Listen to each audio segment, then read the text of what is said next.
You know the feeling when your mate's golf ball flies past yours? Or when you're on the green in regulation, but he holds it from the bunker? At Drummond Golf, we get it. That's why we have our lowest price guarantee. As Australia's biggest, you can count on our massive buying power for the lowest prices in golf. But if you do happen to find a lower advertised price, we'll beat it. The Drummond Golf lowest price guarantee. Unbeatable. Conditions apply.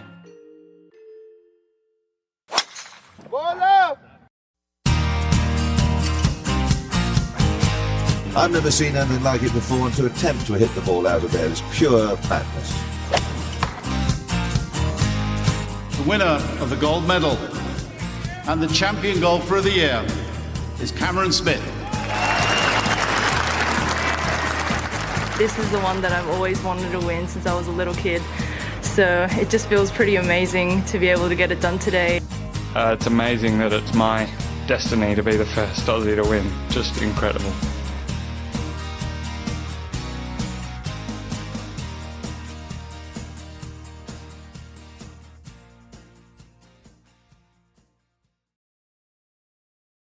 Hello and welcome to episode 50 of Playing from the Tips, Golf Australia magazine's tipping and previewing podcast that explores the ins and outs of the world of professional golf while attempting to offer some insight into who might win where.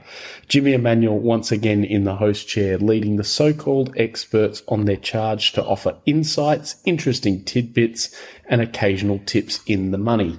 Heading to Riviera, the Hunter Valley and Malaysia this week. Let's welcome those so-called experts. And first, we go to a man who last week promised to leave the poor old Phoenix Open out of his crosshairs and then opened his weekly column with the Phoenix Open. Rod Murray, are you a recidivist? No, that's my gift to Logue. It allows him to be right for a change. Though, in fairness, I then really didn't talk about the Phoenix Open. So, swings and roundabouts. I did actually read your column, so I know that. But still, anyway. Next, despite the support from this very group, Adrian Logue remains unable to find his tipping form of 2023. Logue, what sort of coaches, mental gurus, training aids have you sought out to rectify your issues? Coach change. It's not. I'm not the problem, Jimmy. It's these players. That's right. They're the problem. They're not listening, I don't think. Rasmus Højgaard was in contention. I was looking like having 3 wins last week, I think, and then they just all faded away. Rasmus Højgaard, poor, disappointing final round. Sahith, maybe. Thegala, disappointing final round.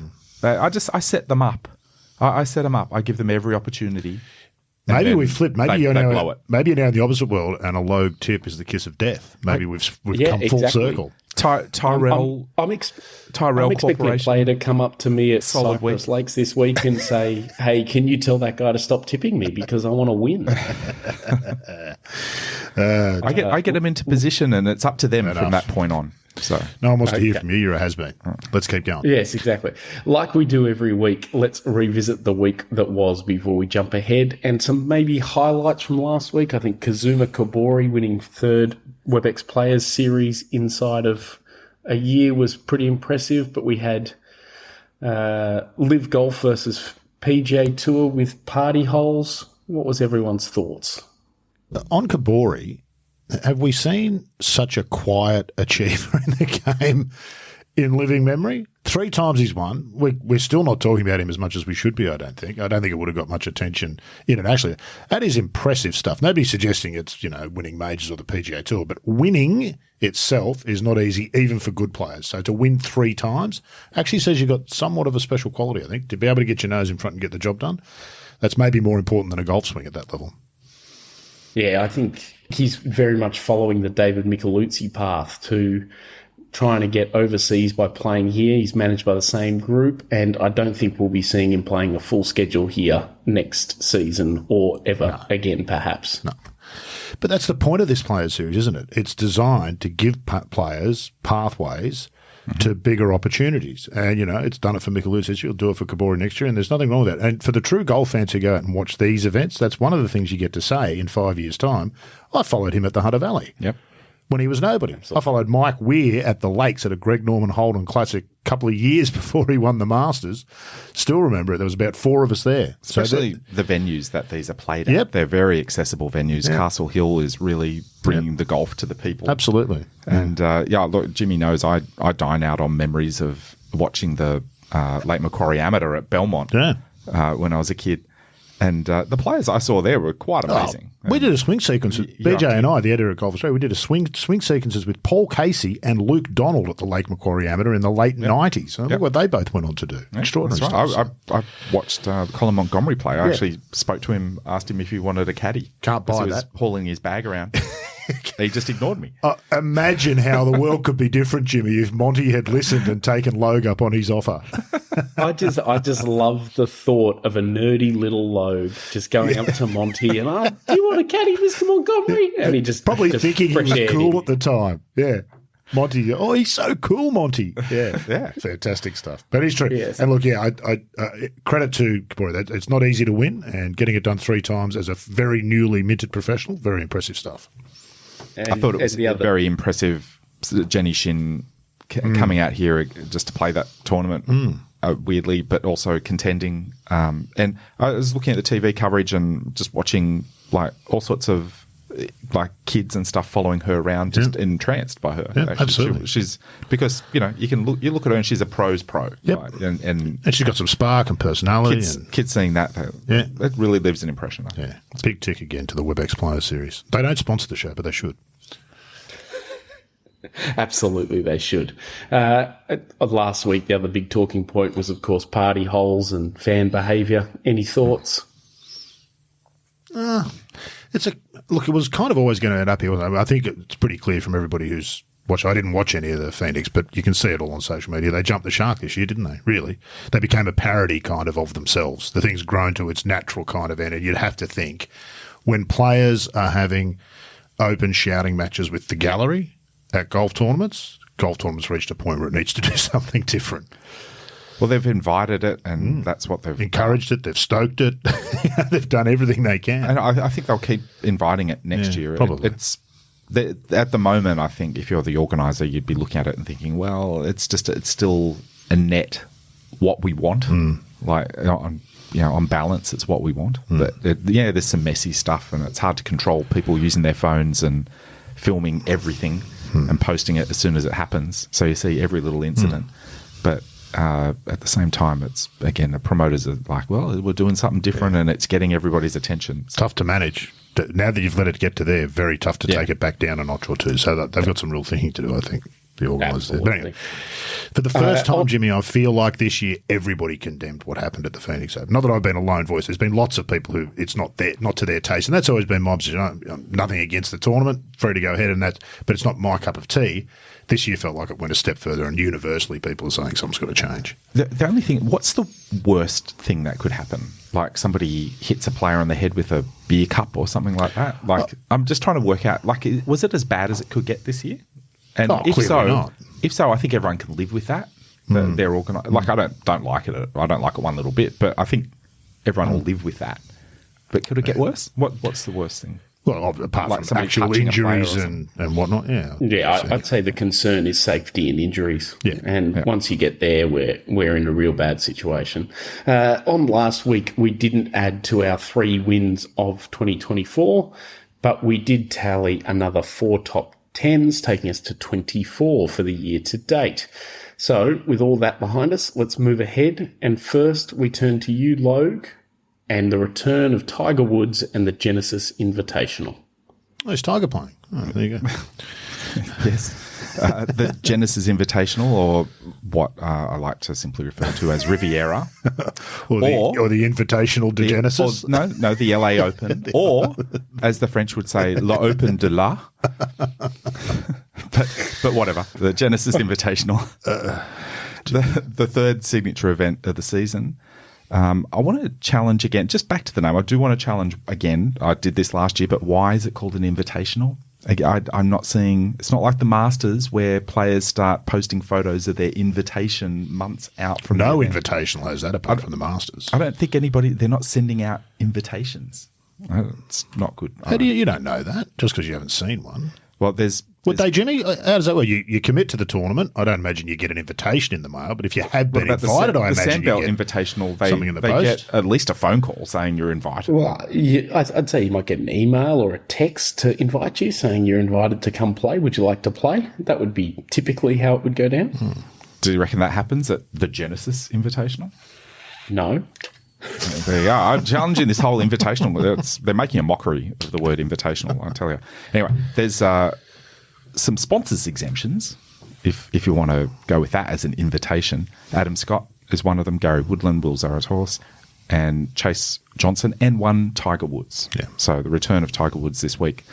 Very exciting. They're on the PGA Tour website. They're billing it as his season opener, as if he's going to have like a whole season. We reckon he's going to play once a month. Does he? Yeah, he says he's going to play basically 12 times this year, once every month. Oh, we'll see how that goes. That'd be tremendous. He has that already missed a transpires. month, though. He missed January, Yeah. so... And I can't see him playing in December. Oh, he would play in December because he'll play in the Hero, won't he? I think a lot of that must depend on his performance in an event like this. Tell you what, and where that- it's for real. He's teeing it up. Well, there'll also be a lot of pressure on him, particularly in his new position with the PGA Tour policy, where he's effectively become the de facto commissioner. Awful lot of pressure on Tiger Woods to be out supporting the tour as often as possible, because he is the needle mover in golf, no matter which tour you talk about. Indeed, he is. Defending champion, or not defending champion, the winner last year is John Rahm. So let's just erase that from the history books as if it never happened. Already done. The other, I mentioned Adam Scott is in on a sponsors, I won't say invitation, a sponsors exemption. Sponsors text. And the other Australians joining him are Cam Davis and Jason Day. Riviera Country Club in the Pacific Palisades. We all know Riviera. George Thomas Gem, Kaikuyu Fairways, and rough, bent Poa greens, eucalyptus. We could be in Sydney. Yeah. It's basically what Sydney golf probably should be. Similar climate too. Looks like Sydney on TV. When you turn on, you think, where are they playing this? Is this over at Kalar or something? But no, That's right.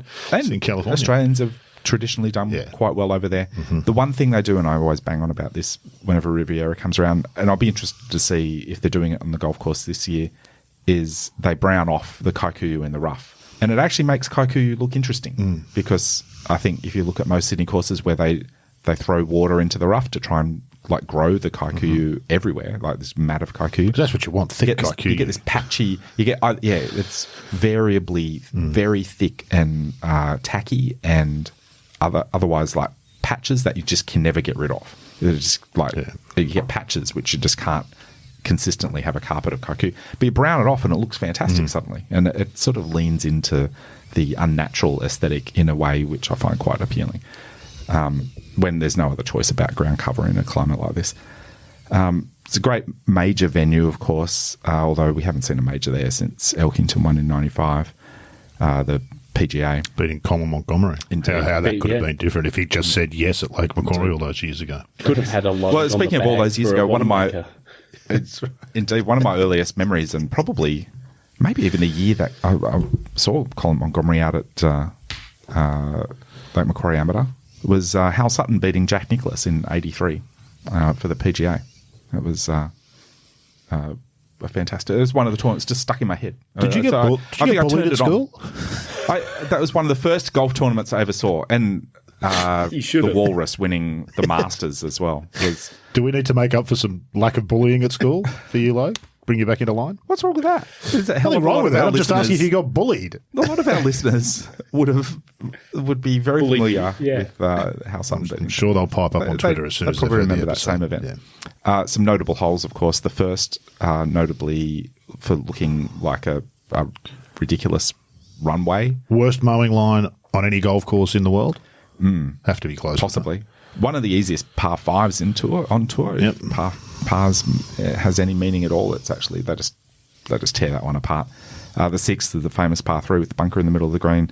10th is the famous risk reward par 4, which has become a little bit of a parody of itself. I think the green is extremely tricked up these days, and it's more about like not chipping across the green than the risk reward off the tee. Was it Ryan? Who was They the all guy? go for it. Ryan.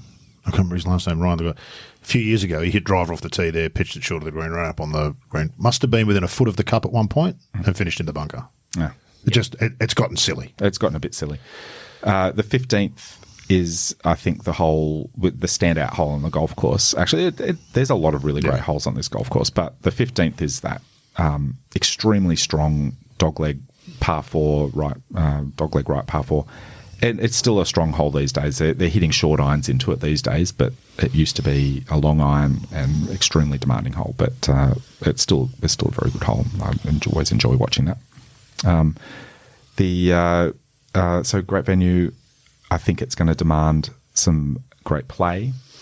And It's a signature event, though, so we should see that. Signature event, small field, all of the things that come with a signature event, and I think a real opportunity for someone like a Ludwig Aberg, who is my pick. I'm going with Aberg as the pronunciation. Nice.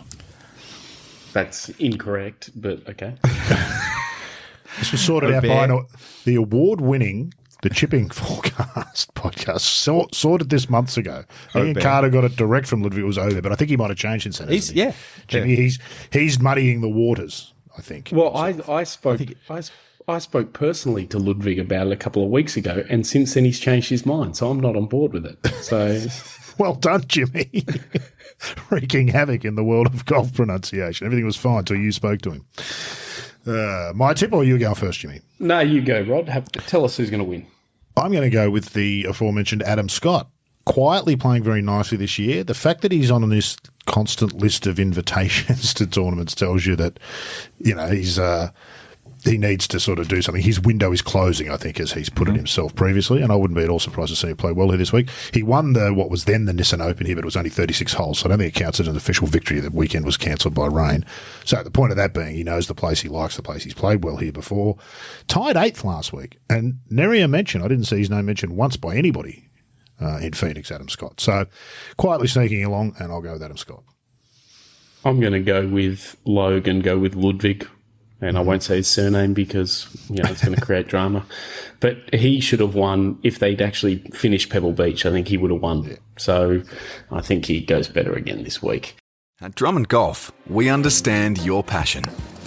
Nice roll. And that's because every Drummond Golf store is owned and run by a local who loves the game as much as you do. Yeah, it's come off the face really well. Someone who knows where you play and what you need. Oh yeah, looking good. With Australia's biggest range and expert knowledge. Great. Now let's try that putter with this grip.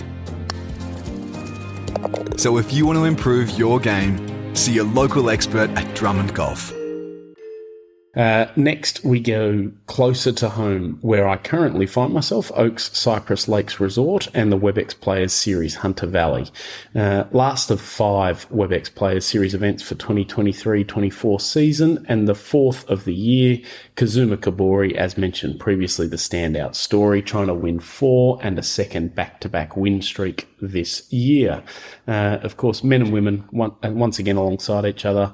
Few of the regular Challenger PGA Tour of Australasia players missing as they go to Malaysia to start the Asian Tour, but a golf course that always shows sort of a bit of a balance between the men and women, but it hasn't had its best chance since it's had this event because we've had weather each year. So what used to be called just Cypress Lakes is the only Australian design of American Steve Smyers. Water, expansive white sand bunkers, sprawling layout, goes through the vineyards. It's, of course, a very well-known wine region that I will explore deeply this week. But they rerouted a couple of years ago that brings some of the better holes into the concluding sort of stages. So the Old First, which is out the front of the resort, that's now the 14th, and it really starts a very exciting sort of a run home, which is definitely of benefit for tournament golf. As I said, men and women sort of get a good balance here because there's a good selection of tees. We got one of the great, at least visual playoffs a few years ago when Aaron Pike and Momoka Kobori, Kazuma's sister, played off for 4 or 5 holes, and it was genuine David versus Goliath stuff. Brett Coletta defends his title from last year that sort of kick-started his comeback and saw him win the Vic Open a couple of weeks ago. Brett is here, Kazuma Kobori here, Harrison Crow, be interesting to watch after his final round little stutter last week when he was tied for the lead after 54 holes. Dimmy Papadakis is back in action at home. He's going to be playing the Corn Ferry Tour this year, but Dimmy is here. He's not far from home on the Central Coast. As I mentioned, Coletta, and also his fellow Vic Open winner, Ashley Lau, who is playing the last of her little Australian trip and should be a good chance again. With all that in mind, Rod, why don't you offer us a tip? Yeah, it's an interesting one. This one, you got to cheer for the story with Kazuma Kabori, but gee, that'd be a big ask back-to-back weeks. And was it 4 out of 5 starts? That would be 4 out of 6 starts, something like that. It'd be crazy. So I think that's a tall order. Not to say he can't do it. He'll be running on a lot of adrenaline with what he's done. I like Elvis Smiley. He announced a coaching move recently, and that often give you, even in short term, can give you really good results. It's like a refresh. It's like getting a new driver. Kind of, yeah. Works He'll for a be couple of excited. weeks. He'll be refreshed, new ideas, things to think about, and he's too good. Put it this way, he's a better player than his results so far this year have suggested, Elvis. So he's only had 2 top 10s, and one of those was at the Cathedral, which is not your traditional 72-hole tournament. So time for Elvis to stand up, and this will be a good week to do it. So you're not going on form? No, forms have done. I mean, it's a golf tournament, mate. It's like a Melbourne Cup every week. How can you honestly think you can pick something sensibly? I'm picking Daniel Gale, quality player. I think he's at that level in Australian golf where he's always a chance in these things. So yeah, I think Daniel Gale, despite playing at his home course last week, had a lot of externals with a lot of people following and talking, and that isn't always the best. So I think he'll go well. I think Kazuma Kabori might be quite tired, so it's a huge ask, and he's really targeting the New Zealand Open in a couple of weeks for understandable reasons. So I'm going to go with Harrison Crowe, who's going to be in a good mood. His girlfriend's come out from America on Sunday last week, so she's come up to the Hunter Valley with him. It's all he didn't putt very well last week, but he'll find these greens more to his liking. I think Harrison gets a win up before he starts his Asian Tour efforts. Finally, we're going to go to the Asian Tour for their start of the season. Who else but Rod Murray to preview the IRS Prima Malaysian Open, or the Open de Malaysia? De IRS Prima. Just before we move on to that, Jimmy, Harrison Crowe, really interesting decision of his, I thought, not to go to Asia this week. He was qualified. He could have teed it up. The other 5 of the 6 who got their cards at this Q school are there. Do we read anything into that Harrison decided to stay here, do you think, Jimmy, or is it just a simple convenience and scheduling issue? It's a little bit of a scheduling, but he's also, his winners category here ends, so just shoring up his place in terms of his ranking and everything like that so that he's set up to play at home next season. Yeah, the business of golf is a whole other thing, got nothing to do with putting strokes and getting good shots. It's just a whole other full-time job. IRS Prima Malaysia Open Sponsor Watch. This is the bird from their website. See if you can figure out what they do. I couldn't. IRS Prima Holding is a dynamic and socially responsible organisation that aspires to deliver economic and social benefits across the nation through its activities in real estate investment and management, charity and venture philanthropy, and social and economic development. Sounds like a cover for something. It really does, doesn't it? No idea what that means. Or it's just like CJ in Korea where they just do everything. Yeah, that's exactly right. And They so own you it. They can't own really everything. pin They it do down everything. to They it. make everything. All the services and all the goods are up to. Anyway, this is at the Mines Golf Course. People might be familiar with this. There's been plenty of professional golf played here over the years. The World Cup of Golf in '99 that Tiger Woods and Mark O'Meara won. The World Cup of Women's Golf in 2000, which was won by Sophie Gustafsson and Karen Koch of Sweden. But Jane Crafter and Alison Munt were third behind Laura Davies and Trish Johnson. That's a trip down memory lane. Okay. A bunch of names there. If you were watching golf at the time. As I said, an old tin mine, so it was a giant hole in the ground, which has been turned into now a giant lake. The front 9, I think it's changed routing over the years. The front 9, I think it is at the moment now, plays around the lake, and the back 9 goes off sort of into the houses and trees. So almost sort of two Is there different any golf courses. remnant of the titular mines? There's a lake. I think that's it. Mm-hmm. It's all been covered up with water. Okay. How long would that take to fill a tin mine, do you reckon? Do they do that with a hose like you do a swimming pool? What's the deal there? Where do you get the water? Yeah, something to think about, isn't it? Yeah. You'll be thinking about that later today. You might come up with an answer. Maybe IRS Prima have a do water supply. They're in the water bit. I'm sure they could deliver it if you asked. Yes, we could pull that from our philanthropy and charitable arm. It's nothing amazing architecturally. The golf course is a good golf course. There's nothing amazing architecturally about it. But it does, as it's hosted professional golf plenty of times before, it'll put on a good show, and that's what you want with professional golf. 5 of the 6 Australians who got their cards, as I said before, here. Harrison Crowe, the only exception. competition. So that's Jordan Zunic, Justin Warren, Lachlan Barker, Maverick Ancliffe, and Sam Brazel. 13 Australians in total. So it's a big week for Australians. Some interesting names among the Australians. Jed Morgan gets a start. Marcus Fraser and Brendan Jones doing it for the older guys. So, yes, there'll be, if you're a fan of Australian golf, there'll be plenty to look at this week. The rest of the field, some interesting names. Kiridak Avi Barnrat is in the field. I always love to watch the Barnrat play, so hope he plays well. Sam Horsfield, Sangmoon Bay, and David Pugh. How do you pronounce this, Jimmy? P-U-I-G. Puig? David Puig? Puig. Okay. Wow. Him, he's in the field too. He's an impressive young player. Obviously plays on Live and won the International Series in Singapore back end of last year. I'm going to stick with Brendan Jones this week as my tip. He was really... I saw Brendan Jones in the field and I knew he was really close. Well, it's 3 in a row. I would almost pick Rasmus the third. You can't get off Brendan Jones. I've got a feeling about help it. yourself. He's going to have a glorious trailblazing final year at the top of the game, I think. Okay. He looked so impressive last week, but just wasn't tournament sharp. And he is still a physical specimen, so that's a very good tip. Logue, it's pretty who are you going to bring down? Too, Brett, isn't it? I mean, you get the feeling he doesn't do a whole bunch of working out. So I'm sure he does, but he's just a naturally big athletic unit, isn't he? He's an impressive player. Yeah. From the waist down, he's exceptionally strong. So it's Logue, who are you going to take down this week with your tip? I like local Gavin Green. It's my pick this week. I think big hit of the Gav. Yeah, it's a quality player. I don't think very insightful from you, Logue. Yep. No. What'd you do? Throw a dart at a list of paper taped to the wall? No, he's a player I've always been keeping my eye on. He's a good player. He's a very good player. Not a winner. No, he's been around the lead lots and lots of times and doesn't get across the line often. He might have one win. He's won. He has won, but it's just not as often as you would think his physical game suggests. So anyway. He'll learn. I'm going to go with Kiwi Ben Campbell, who was a reserve for Live last week, and probably the highlight of his week was visiting a Bass Pro Shop because that's right up his alley. So I think Ben Campbell's going to have a big year. That will do it for episode 50 of Playing from the Tips. I think we should have raised a microphone or something for reaching that milestone. Who would have thought? You should have taken your microphone to Cypress Lakes, then you wouldn't sound so reverby. But let's move on and pretend that never happened. Yeah. Speaking of tinny, sound like a tin mine there, Jimmy. I'll try to improve. Yes, that's what we pay you for, Rod. Rod, thank you. Will you now leave the poor old Phoenix Open alone? No. Okay. In fairness, of all the years you could have taken a shot at the Phoenix Open, this one would have been the most reasonable, but it was kind of done to death. It sort of showed it. And there's no point writing about it. Everyone knows what it is. You know what you're getting. If you like it, go. If you don't, leave it alone.